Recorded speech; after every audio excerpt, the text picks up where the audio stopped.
Existe uma história que não é apenas sobre deuses e milagres, mas sobre o DNA da sua própria existência. Uma narrativa que começa antes do tempo, na solidão absoluta, onde só havia a luz, o eterno, perfeito, sem sombra. Até que essa luz se partiu em criação. Com um comando, o caos se organizou. Estrelas explodiram em silêncio, oceanos se revoltaram em berço, e a terra, nossa morada, foi tecida em 7 dias de glória. E então no ápice, a coroa de tudo, o homem. Criado com a digital do Criador, destinado à intimidade sem véu, um jardim, não apenas um lugar, mas um estado de ser, onde o Criador caminhava com sua criação. Adão e Eva, sem medo, sem culpa, sem o sabor amargo da mortalidade. Mas a perfeição exige uma escolha. O amor só é verdadeiro quando há o risco da traição, uma árvore, um limite, um teste de confiança. E a confiança foi quebrada. Um sussurro frio, antigo como a escuridão, se arrastou pelo paraíso. A serpente, enganadora. Ela não prometeu prazer, mas sim poder. Sereis como Deus. Uma mentira fatal, carregada com o veneno da independência. Eles morderam. E naquele instante, a ruptura cósmica aconteceu. A perfeição desabou em estilhaços.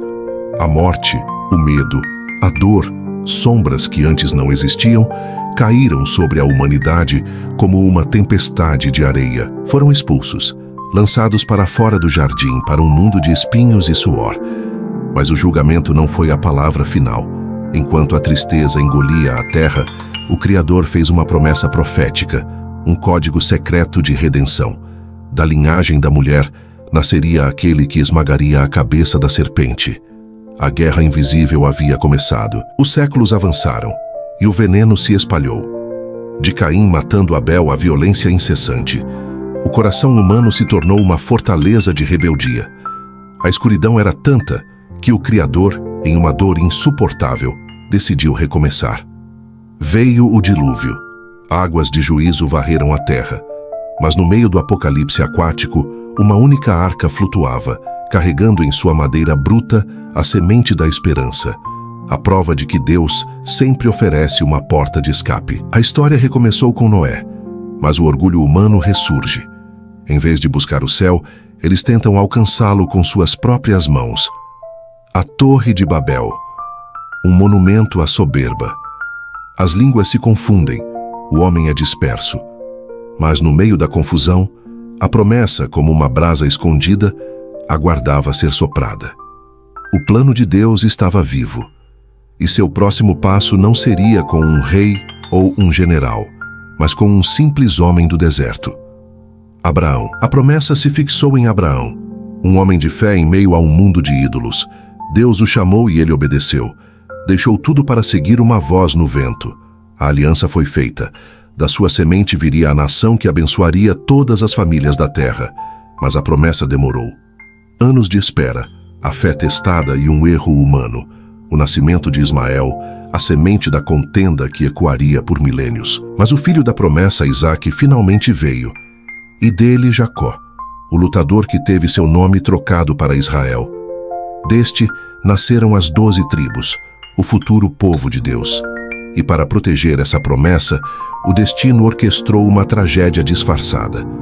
José, o sonhador, vendido como escravo por seus próprios irmãos, levado ao Egito. O que parecia ser o fim era o preparo.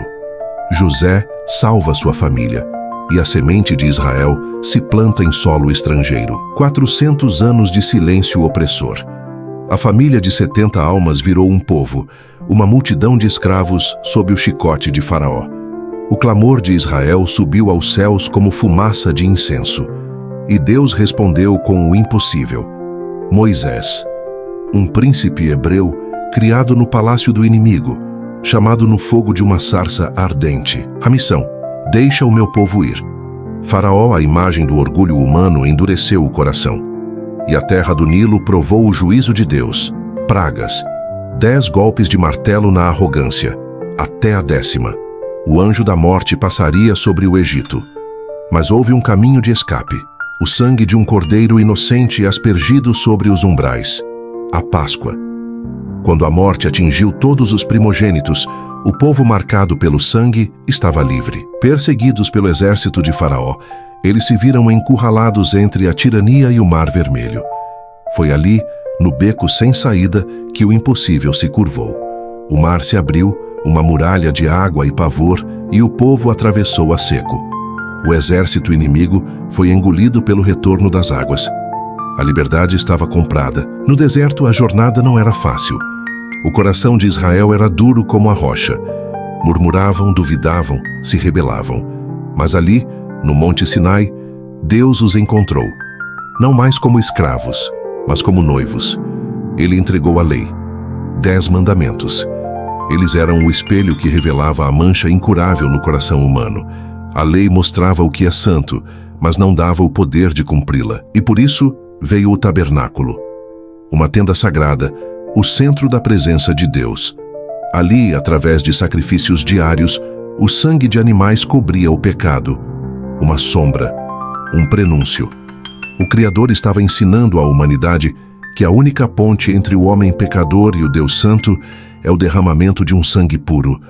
Tudo apontava para um cordeiro perfeito. O deserto era a forja e a promessa aguardava a terra que manava leite e mel. Depois de 40 anos de julgamento no deserto, a promessa se cumpriu. A entrada na terra de Canaã. As muralhas de Jericó caíram com um grito de fé. A conquista foi dura, mas a terra era deles. Mas a humanidade tem a memória curta. Sem um líder forte, Israel entrou no ciclo dos juízes. Pecado, opressão, arrependimento momentâneo e a queda novamente. Um tempo de anarquia espiritual, onde cada um fazia o que achava mais reto aos seus olhos. Cansados de serem diferentes, o povo exigiu um rei. Queriam ser como as nações ao redor, um rei de carne e osso para substituir o rei invisível. Deus permitiu. E veio Saul, alto, forte, imponente, um rei feito para o olhar humano, mas com um coração oco, rapidamente consumido pela desobediência e pela paranoia. O fracasso de Saul abriu caminho para a verdadeira realeza. Não o homem que a multidão escolheria, mas sim um humilde pastor de ovelhas, Davi, um jovem com o coração sintonizado ao de Deus. Ele enfrentou o gigante Golias com apenas uma pedra e a fé indomável. Davi reinou. Um rei de coragem, poesia e, sim, falhas terríveis. Mas um homem que, mesmo na mais profunda escuridão do pecado, sempre soube o caminho de volta ao arrependimento que quebra a alma. Deus fez com ele uma nova promessa. Da tua linhagem virá um rei que se sentará no trono para sempre. Seu filho, Salomão, construiu o templo, a glória máxima de Israel. O lugar onde a presença de Deus habitava em fogo e esplendor. Mas até mesmo o homem mais sábio da terra se desviou, arrastado pela luxúria e pela idolatria. O reino se dividiu. Norte, Israel. Sul, Judá. 2 reinos, 2 caminhos, ambos caminhando para o abismo. Em meio à escuridão da apostasia, Deus não ficou em silêncio. Ele levantou vozes de fogo, os profetas, homens e mulheres que se tornaram a consciência ardente de uma nação rebelde. Isaías viu o trono de Deus alto e exaltado. Jeremias chorou lágrimas de sangue, clamando por arrependimento. Ezequiel viu o Espírito de Deus se afastando do templo, e a carruagem flamejante da glória partiu, deixando um vazio gelado. Eles advertiram, choraram, profetizaram a catástrofe, mas o povo endureceu o coração, e o juízo veio. A Síria engoliu o norte. Babilônia, com seu poder brutal, destruiu o sul. Jerusalém foi queimada. O templo de Salomão, reduzido a escombros, e o povo, levado para o cativeiro. Sentados à beira dos rios da Babilônia, eles cantavam hinos de luto e exílio. Pela aparência, a promessa havia morrido nas ruínas. O plano parecia falido. Mas Deus continuava falando. Em meio às correntes, Daniel, o cativo fiel, via reinos caindo e um reino eterno se levantando. E ele prometia: eu trarei vocês de volta, darei um novo coração, farei uma nova aliança. A espera havia começado novamente. O palco estava montado. O silêncio estava a caminho. O silêncio. Por 400 anos o céu não falou. Nenhuma visão, nenhum profeta, nenhuma palavra. Um vazio ensurdecedor. O templo estava de pé, a lei era seguida, mas a glória havia partido. O mundo aguardava, tenso, sob o domínio do Império Romano, na expectativa de um Messias guerreiro que rasgaria os céus. Mas quando o céu se abriu, foi de forma inesperada. O Criador não veio em um trovão, mas em um sussurro. Não em um palácio, mas em uma manjedoura em Belém.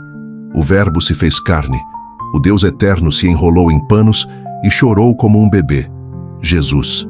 Não cercado por exércitos, mas por pastores e anjos. Ele cresceu, um carpinteiro anônimo até que o tempo se cumpriu. Aos 30 anos ele emergiu. Sua mensagem não era de rebelião política, mas de revolução do coração. Eu sou o pão da vida. Eu sou a luz do mundo. Ele ensinava com uma autoridade que quebrava o orgulho. Ele curava o incurável, tocava o intocável, perdoava pecados. Ele era o rei, mas seus súditos eram os rejeitados e os quebrantados. A elite religiosa não o suportou. O orgulho humano não aceita que a salvação não seja conquistada. Ele não se encaixava na caixa da profecia que eles haviam inventado. Ele não era o guerreiro, mas o cordeiro. Jesus sabia por que tinha vindo. Seu ministério inteiro era uma marcha voluntária em direção à cruz. Ele não foi pego de surpresa. Na última ceia, ele pegou o pão e o vinho, símbolos de seu corpo e sangue, e declarou a nova aliança, o cumprimento da promessa de Jeremias. O sangue não mais de animais, mas do Filho de Deus, derramado para a remissão total dos pecados. Naquela noite a traição o beijou. O julgamento foi uma farsa, açoitado e cuspido, seu corpo transformado em uma massa de dor, uma coroa de espinhos, um manto escarlate de zombaria, e o grito da multidão: crucifica-o! O inferno celebrou por 3 dias. Seu corpo jazia em um túmulo emprestado, selado e guardado. Parecia o fim da história, o fracasso final, mas o túmulo não pôde segurá-lo. Na madrugada do 3º dia, a esperança explodiu. Um terremoto, a pedra removida, o túmulo vazio. O anjo proclamou: por que buscais entre os mortos aquele que vive? Ele ressuscitou. A ressurreição não foi um truque. Foi a prova final de que o pecado foi pago, a morte foi vencida e a promessa eterna estava viva. A cruz não foi um ponto final. Foi o centro de toda a história humana. A ressurreição era apenas o prelúdio. Durante 40 dias, o Mestre ensinou sobre o reino que viria. E então, diante dos olhos de seus discípulos, ele ascendeu, envolto em glória, uma nuvem o levando para o invisível. Mas ele deixou uma ordem e uma promessa: permaneçam em Jerusalém até que do alto sejais revestidos de poder. 10 dias depois, no dia de Pentecostes, o céu se abriu novamente, mas desta vez em fogo. O Espírito Santo desceu, não como uma doutrina, mas como uma força motriz. Línguas de fogo sobre as cabeças, o vento impetuoso e a fala em línguas desconhecidas. A igreja havia nascido, não um templo de pedra, mas um corpo de gente transformada, cheia do poder para continuar o plano de redenção. O perseguidor se tornou apóstolo. Saulo de Tarso, derrubado por uma luz na estrada de Damasco, virou Paulo, o maior missionário da história, levando a mensagem da cruz a Roma, a Atenas, aos confins da terra. O Evangelho, a história da queda e da redenção, começou a se espalhar como um incêndio incontrolável. E chegamos ao último livro, o Apocalipse, a revelação final. Não é apenas sobre o fim, mas sobre o triunfo daquele que está no centro, o Cordeiro que foi morto. O apóstolo João, exilado por causa da palavra, teve a cortina do céu rasgada. Ele viu Jesus, não mais o carpinteiro, mas o Rei glorificado, com olhos de chama de fogo e voz de trovão. Ele viu o trono, adoração incessante, e um livro selado com 7 selos, o título de propriedade do universo, que só o Cordeiro era digno de abrir. E então, o juízo se desenrola. Os 4 cavaleiros do Apocalipse saem para a guerra, a fome, a morte. A besta se levanta, o dragão ataca, a terra é sacudida por ira e dor. É a batalha final entre a semente da mulher e a serpente primordial. Mas no meio do caos há um povo, os fiéis, marcados pelo nome do Cordeiro, que vencem porque não amaram suas vidas mais do que a verdade. O clímax é inevitável. Os céus se rasgam. O Rei dos Reis surge em um cavalo branco, seus olhos como fogo. Ele vem para julgar com justiça. O mal é lançado no lago de fogo. O último inimigo é destruído, a morte. E a história termina onde deveria ter começado. A união eterna, a nova Jerusalém, um novo céu e uma nova terra. A cidade santa descendo como uma noiva enfeitada. Deus habitando face a face com seus filhos, e Ele enxugará de seus olhos toda lágrima. Não haverá mais dor, nem luto, nem escuridão. O próprio Deus será a luz eterna. A árvore da vida, perdida em Gênesis, reaparece no centro da cidade. A história que começou com a tentação termina com a vitória. A história que começou com a separação termina com a união eterna. Esta é a chama eterna. E a resposta que ecoa dos céus, a oração final de toda a humanidade redimida, é: Vem, Senhor Jesus. Se você gostou, deixe seu like, compartilhe com seus amigos e inscreva-se no canal. Fiquem com Deus.